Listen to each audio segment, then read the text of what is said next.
일단은 17절부터 21절까지의 말씀만 읽도록 하겠습니다.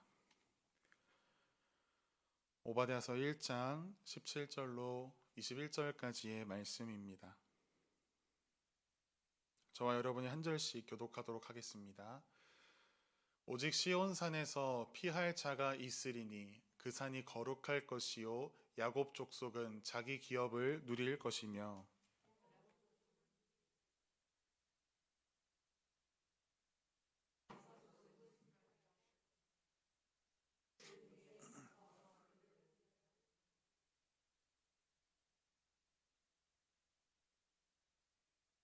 그들이 네겝과 에서의 산과 평지와 블레셋을 얻을 것이요 또 그들이 에브라임의 돌과 사마리아의 들을 얻을 것이며 베냐민은 길르앗을 얻을 것이며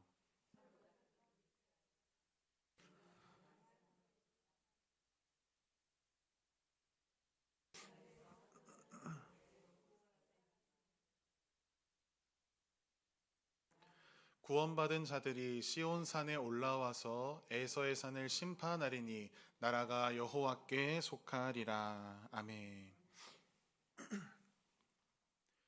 예수 그리스도의 편에 서라라는 제목으로 오늘 말씀을 나누겠습니다.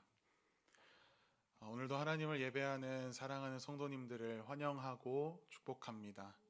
특세로 인해서 한 주가 굉장히 길게 느껴집니다. 그럼에도 불구하고 이 오전 예배의 자리를 지키신 성도님들 감사하고 축복합니다. 오늘 본문의 저자인 오바댜에 대해서 알고 계신 정보가 있으신가요? 우리는 오바댜라는 선지자에 대해서 그 이름만 알고 있지 그에 대한 정보들을 많이 알고 있지 않습니다. 실제로 성경에서도 오바댜 선지자에 대해서 우리가 알 수 있는 정보가 극히 드뭅니다. 또 성경에서 우리가 방금 찾아보셨죠. 오바댜서 한 방에 찾으셨다. 손들어 보실래요? 역시 권사님. 좋아요. 네, 제 계획과 틀어지고 있습니다. 네, 오바댜서 찾기 너무 어렵습니다. 구약의 예언서 중에 단 한 장으로만 기록되어 있는 오바댜서.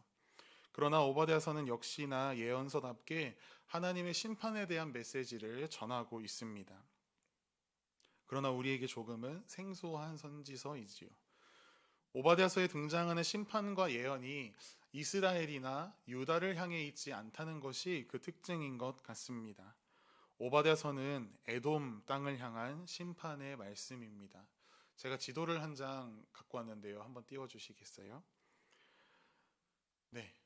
위에 보시면 북왕국 이스라엘이 있고 밑에 보면 남왕국 유다가 있죠. 그 밑에 주황색으로 표시되어 있는 곳이 바로 에돔 땅입니다. 오늘 오바댜서는 저 에돔 땅에 대한 심판을 선포하고 있습니다.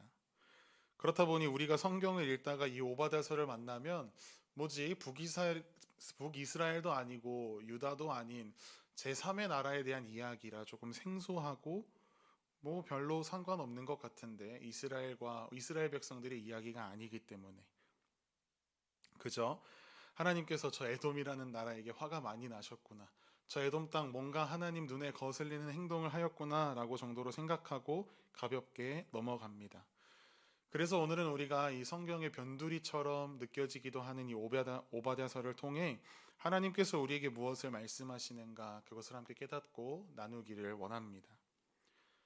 오바댜서는 크게 네 부분으로 나눌 수 있습니다. 한 장으로 기록되어 있지만 1절부터 9절까지는 하나님께서 에돔을 심판하시겠다 하신 이야기, 그리고 10절부터 14절까지는 그 이유들, 15절과 16절은 그 심판이 에돔을 넘어 열방까지 가게 될 것이다. 또 17절부터 마지막 21절까지는 그 심판을 넘어서 최후 승리하는 길에 대해서 설명하고 있습니다. 그렇다면 에돔이라는 나라가 이 이스라엘이라고 하는 나라에게 어떤 위치를 갖고 있는 나라인지를 또 설명드려 보겠습니다. 우리가 학창 시절에 역사 시간에 우리나라의 조상이 우리나라가 건국된 그 나라 조상이 누구인가라고 이야기하면 우리 누구라고 배웠죠? 고조선? 단군 할아버지라고 제가 배웠잖아요. 이 에돔의 조상은요 바로 에서입니다. 우리가 너무나 잘 알고 있는 에서. 에돔, 에서 외우기 쉬우시겠죠? 이 에서가 누구인가? 바로 야곱의 형입니다. 이삭에게 에서와 야곱이라는 쌍둥이 아들 둘이 있었습니다. 참으로 정반대의 성향을 가진 이 두 아들이 성경 속에서 얼마나 투닥거리는지, 장자권을 사고 팔고 배부르니까 또 동생을 쫓아가고 괴롭히고 죽이려 하고 도망치고 용서하는 그 이야기들 우리가 너무나 잘 알고 있습니다. 그 야곱의 자손들이 이스라엘이라는 민족을 형성하게 되었습니다. 그리고 에서의 자손들이 에돔 민족을 형성하게 되었습니다. 이들 사이에 긴 이야기들, 많은 이야기들 있지만 쉽게 설명하면 이렇습니다. 이 에돔이란 나라는 이스라엘에게 있어서 우리나라 대한민국에게 북한이라고 생각하면 쉬울 것 같습니다. 그들은 조상이 같습니다. 그래서 성경을 보면 하나님께서 모세에게도 에돔 사람들이랑은 싸우지 말아라 라고 말씀하셨습니다. 우리나라도 그렇죠. 북한과 우리나라가 같은 민족이지만 아직까지 서로에게 총을 겨누며 많은 갈등들을 생기고 또 해결해 나아가는 과정 중에 있습니다. 이 에돔이라는 나라도 이스라엘에게 한 민족이지만 조금 껄끄러운 존재였습니다. 그런데 오늘 하나님께서 그 에돔이라는 나라를 심판하시겠다라고 오바댜 선지자를 통해 말씀하셨습니다. 하나님께서 에돔을 심판하시겠다 하신 이유가 몇 가지 있습니다. 먼저는 그들의 교만 때문입니다. 우리가 어떤 사람에게 교만하다라고 이야기할 때에는 그들의 어떤 모습 때문에 교만하다고 이야기합니까?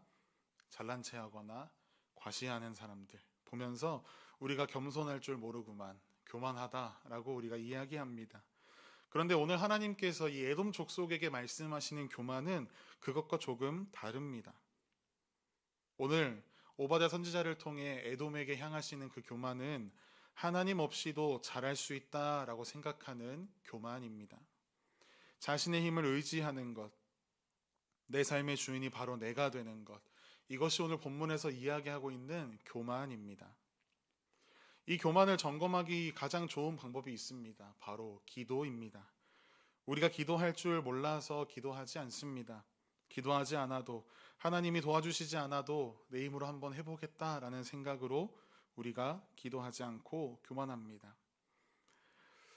아무튼 그렇다면 왜 에돔이 교만하였는가, 그 이유를 오늘 설명하고 있습니다. 오늘 오바댜서, 성경 갖고 계신 분들 오바댜서 1장 펴셔서 3절 말씀을 한번 보시겠습니까? 이렇게 기록되어 있습니다. 너희 마음의 교만이 너를 속였도다. 바위 틈에 거주하며 높은 곳에 사는 자여, 내가 마음에 이르기를 누가 능히 나를 땅에 끌어내리겠느냐 하니. 이렇게 설명하고 있는데요. 이 에돔의 수도가 정말 높은 바위산 위에 형성되어 있었습니다. 해발 1400m 정도라고 이야기하는데요. 우리 알기로는 설악산보다 조금 낮은 산이지만 산 전체가 돌로 되어 있는, 그래서 오르기 너무나 힘든 곳에 이 에돔이라는 나라의 수도가 있었습니다. 그렇기 때문에 다른 나라들이 이 에돔을 침략하는 것이 당연히 쉽지 않았습니다. 그리고 이들이 누구의 자손이죠? 에서의 자손. 우리가 에서 하면 생각하는 이미지가 있잖아요. 그 이미지, 그 DNA가 이 자손들에게도 있었습니다. 자신만만한 이 에돔의 족속들이었습니다.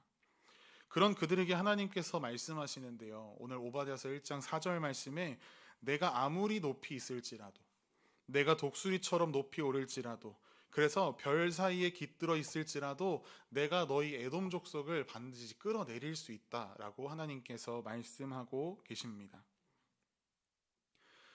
우리는 종종 세상에서 자신감이 아주 하늘 위로 올라간 사람들을 만나곤 합니다.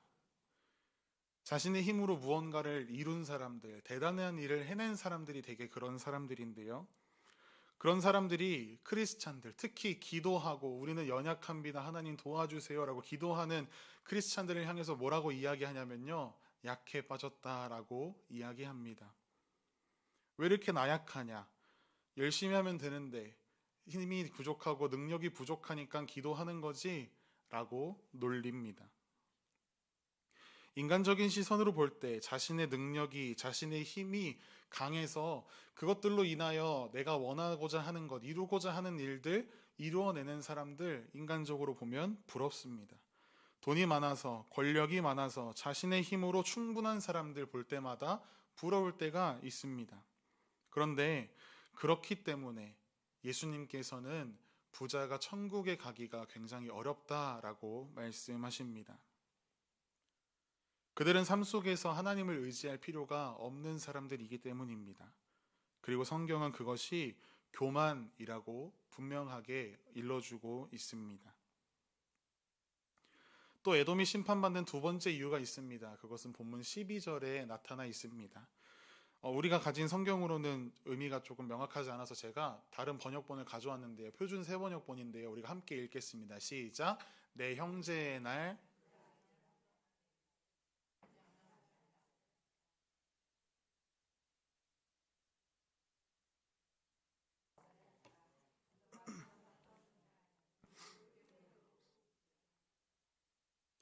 네. 이게 무슨 의미냐면요. BC 586년에 강대국 바벨론이 드디어 남유다를 침공합니다. 나라를 빼앗고 약탈하는 그 과정 속에서 형제의 나라 이 에돔이 도와주지 않고 그저 방관했습니다. 하나님께서 그것에 대한 잘못이 있다라고 말씀하고 계십니다. 마태복음 25장에 예수님께서도 말씀하셨습니다. 지극히 작은 자 하나에게 하지 아니한 것이 곧 내게 하지 아니한 것이다. 그들은 영벌에 들어가리라.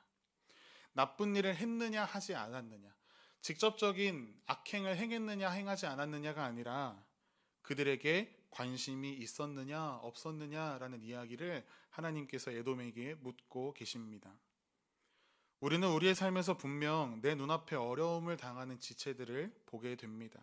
세상 반대편에 있는 보이지 않는 사람들도 도우라는 이야기를 하는 것이 아닙니다. 우리 눈에 하나님께서 보이게 하시는 이들에게 우리는 관심을 가지고 있는가? 아니면 그들을 무시하고 있는가? 우리는 오늘 에돔을 향한 이 심판의 말씀을 통해 돌아보아야 합니다. 또 에돔의 심판에 관하여 세 번째 이유가 있습니다. 또 13절 말씀 우리 앞에 보시고 함께 읽겠습니다. 시작. 나의 백성이 패망하던 그날 너는 내 백성의 성문 안으로 들어가지 않았어야 했다. 나의 백성이 패망하던 그날 너만은 그 재앙을 보며 방관하지 않았어야 했다. 나의 백성이 패망하던 그날 너는 그 재산에 손을 대지 않았어야 했다. 그렇게 남유다가 바벨론에게 침략당해서 아주 호되게 혼나고 있던 그때 방관하던 에돔, 그렇게 바벨론에 의해서 남유다 땅이 아주 쑥대밭이 되어버렸습니다. 그날 너는 내 백성의 성문 안으로 들어가지 않았어야 했다라고 하나님께서 말씀하세요. 그 이스라엘 남유다 백성들이 패망하던 그날에 에돔 족속이 유다 땅으로 들어갔습니다. 왜 그렇습니까? 그들은 남유다 땅에서 1차로 바벨론 사람들이 좋은 것을 다 가져갔겠지요. 그 다음에 남은 것이 있는가? 우리가 챙길 것이 있는가? 그 이유를 가지고 유다 땅으로 들어갔습니다. 남은 것들을 빼앗아서 돌아왔습니다. 형제의 아픔, 형제의 어려움을 자기의 이득을 취하는 수단으로 삼아 버렸습니다. 물론 여기 계신 분들 중에 굳이 어려운 사람을 찾아가서 그 사람 것을 빼앗아 오겠다라고 하시는 분들 당연히 없을 줄 압니다. 요즘 시대에 그렇게 하면 경찰 아저씨들이 가만히 안 둡니다. 그래서 우리가 구절 문자 그대로 해석하면 이것으로 인해 심판받을 사람 없을 것 같은데 라는 생각이 들곤 합니다. 그러나 우리가 조금 더 넓게 생각해 보아야 합니다. 다른 사람의 손해, 아픔, 어려움을 통해 우리가 이득을 봤으면 좋겠다 하는 마음이 불쑥 찾아올 때가 있습니다. 돈을 위한 이기심, 과도한 경쟁, 시기, 질투 이런 것들이 여기에 해당합니다. 물론 여기 계신 권사님들, 집사님들 신앙의 연륜이 너무나 깊고 하나님 사랑하시기 때문에 이제 이런 것들에 연연해하지 않으시겠지요. 그러나 우리의 자녀 세대들, 청년 세대들 그리고 세상의 많은 사람들이 이것 때문에 순간순간 매 순간마다 치열하게 전쟁같이 살아갑니다. 이 시대를 물질 만능주의라고 이야기할 수 있을 만큼 돈의 위상이 하늘에 올라가 있습니다. 권력도 돈으로 살 수 있는 세상이 되어버렸습니다. 뉴스를 통해 나오는 살인사건들, 폭행, 소송, 모든 이야기들 거진 다 돈 때문에 벌어진 일들입니다. 우리 크리스천들조차도 이 돈의 위력 앞에 맥을 추리지 못하는 상황을 우리가 자주 마주합니다. 왜 그렇습니까?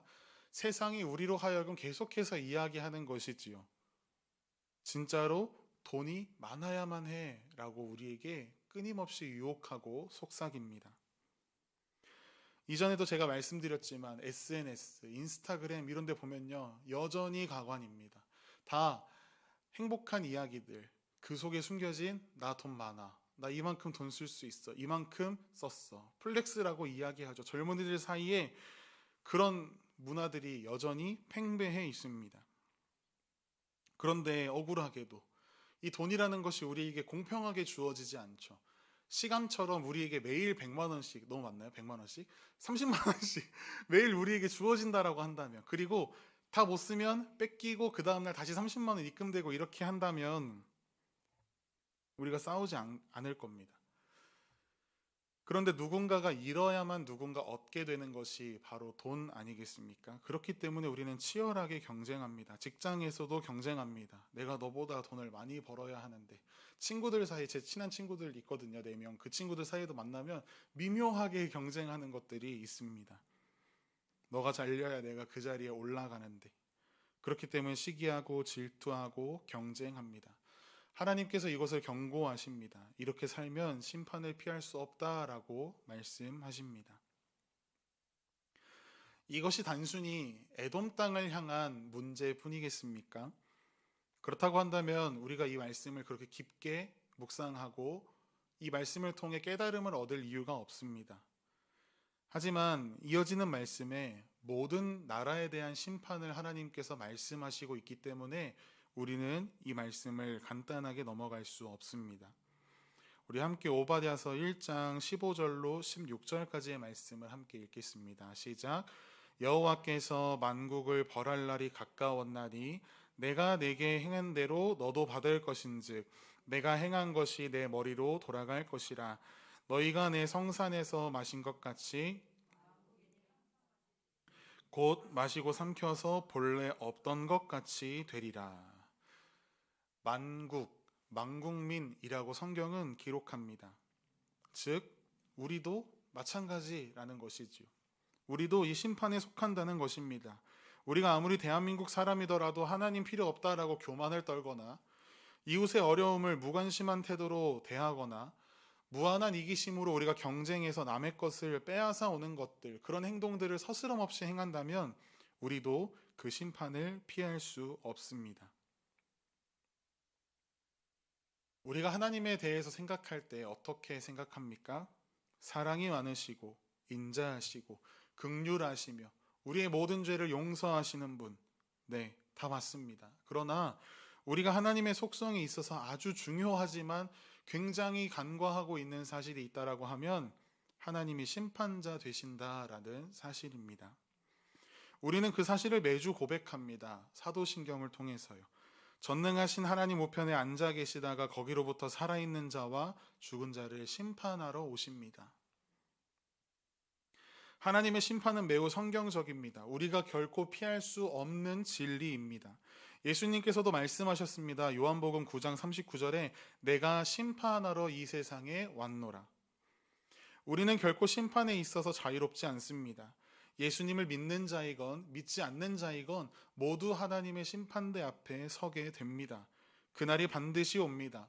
내가 죽어서 갈 날일 수도 있고 죽지 않고 올 날일 수도 있습니다. 그래서 우리는 준비해야 합니다. 어떤 준비냐 하면 나는 어느 편에 설 것인가를 생각하고 준비해야 합니다. 만약 오바댜서가 16절에 심판할 거야 라고 하고 딱 끝났다라고 한다면 우리에게 너무 절망스럽습니다. 그러나 성경은 늘 우리에게, 하나님께서는 늘 우리에게 기회를 허락하십니다. 심판의 때에 지옥에 가지 않고 영원한 나라인 천국에 갈 수 있는 방법을 오늘도 소개하고 있습니다. 우리가 아까 읽었던 본문 17절 그리고 21절 말씀을 함께 읽겠습니다. 시작. 오직 시온산에서 피할 자가 있으리니 야곱 족속은 자기 기업을 21절요. 구원받은 자들이 시온산에 올라와 에서의 산을 심판하리니 나라가 여호와께 속하리라. 넷플릭스라고 하는 OTT가 있습니다. 몇 년 전에 오징어 게임이라는 드라마가 나왔고요. 전 세계에서 1등을 했습니다. 작년 말에는 오징어 게임 2가 나왔습니다. 근데 그 드라마 1편에 아마 보셨을 분들도 계시겠지만 줄다리기 하는 장면이 등장합니다. 사람들이 편을 선택해요.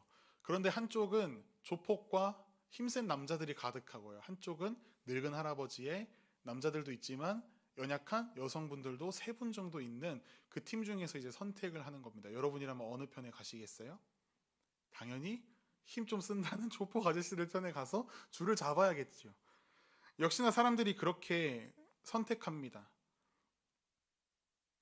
그런데 드라마의 결과가 정반대였습니다. 할아버지와 여성이 있는 팀이 이겼습니다. 그 이유를 보니까요, 이 게임을 할아버지가 주최한 거예요. 할아버지가 이길 수 있는 방법을 다 알고 있었습니다. 드라마를 보지 않은 사람들, 그리고 드라마 속의 주인공들은 결과를 알지 못하기 때문에 당연히 조폭 아저씨들 뒤에 섰겠지요. 그런데 만약에 우리가 그 드라마를 다 보고 우리에게 그 기회가 찾아온다면 여러분 어느 편에 서실래요? 또 조폭 편에 가시겠어요? 아니죠. 그 할아버지 뒤에 서야죠. 이것이 바로 우리가 성경 속에서 하나님 나라에서 편을 서는 것에 대한 힌트입니다. 우리는 알고 있습니다. 세상에서 어느 편이 결국 승리할지를 알고 있습니다. 하나님의 편과 사탄의 편 사이에서 누가 이길지를 분명하게 알고 있습니다. 그런데 현실 가운데서 계속 미끄덩 잘못된 선택을 합니다. 눈에 보이는 것으로만 판단합니다. 분명 할아버지 팀이 이기는 것을 보았음에도 불구하고 이번 판은 다르지 않을까라는 생각으로 반대편을 선택합니다. 저 팀으로 가면 이길 것 같은데, 권력이 많으면, 돈이 많으면 이길 수 있지 않을까? 그런데 성경은 분명히 이야기합니다. 그 팀으로 가선 결코 이길 수 없다. 우리가 드라마를 재밌게 보는 이유가 있습니다. 반전에 반전을 거듭하면서 결말을 알지 못하게 계속 꼬기 때문에. 그런데 재미없게도 우리의 인생의 결말이 다 노출되어 있습니다. 오늘 오바댜서에서 분명하게 결말을 제시합니다. 구원받은 자들이 시온산에 올라와서 에서의 산을 심판하리니. 요한계시록도 이야기합니다. 14장 1절에 이렇게 기록하고 있습니다. 또 내가 보니 보라 어린 양이 시온산에 섰고 그와 함께 14만 4천이 서 있는데 그들의 이마에는 어린 양의 이름과 그 아버지의 이름 쓴 것이 있더라. 또 17장 14절에는요.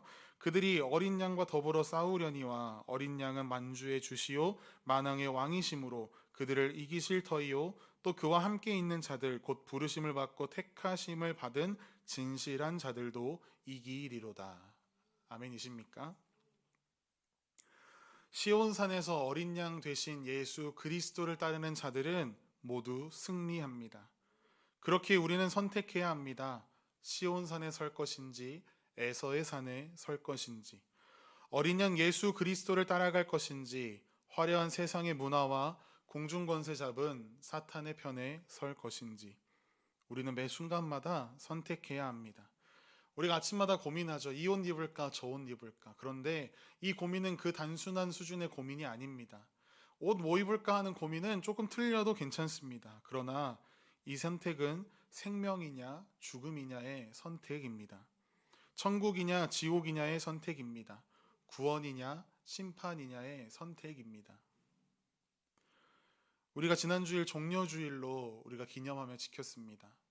예수님 시대에 예수님께서 예루살렘에 입성하실 때 종려나무 가지를 흔들면서 호산나 호산나 우리를 구원하소서 외쳤던 많은 사람들이 있었습니다. 그들은 예수님을 자신의 권력으로 생각했습니다. 자신의 돈으로 자신의 주머니를 배불려 줄 사람으로 생각했습니다. 그래서 처음에는 환영했습니다. 이제 우리 인생 저 예수라는 사람으로 인하여 팔자가 고쳐지겠구나. 그런데 예수님은 그런 그들의 현실의 팔자를 고쳐주기 위한 분이 아니었습니다. 그들이 그것을 깨달았습니다. 그런데 예수 그리스도를 버렸습니다. 십자가에 못 박았습니다. 필요 없다고, 저 사람 없이도 살아갈 수 있다라고 말했습니다. 결국 그들은 실패했습니다. 반대로 예수 그리스도를 따랐던 제자들, 사도들이 있습니다. 대부분이 순교당했습니다. 세상 사람들은 손가락질했겠지요. 저거 오바하다가 저럴 줄 알았다. 적당히 했었어야지. 결국 망했구나. 라고 혀를 찼을 것입니다. 그러나 우리는 압니다. 그들은 예수 그리스도와 함께 승리했습니다. 우리가 교만하여 하나님 없이 살아갈 수 있다라고 이야기하며 또 이웃에 관하여 무관심하고 무한한 경쟁과 이기심으로 살아갈 때 우리는 지는 편에 서는 것입니다. 그러나 어린 양 예수 그리스도를 따라가는 삶, 그분의 겸손함을 따라가는 삶, 헐벗고 굶주린 자들에게 관심이 많으셨던 예수님처럼 우리도 우리 주변의 그 영혼들에게 다가가는 삶, 십자가를 지신 예수님처럼 그분을 닮아 가겠노라 험한 십자가를 붙드는 삶.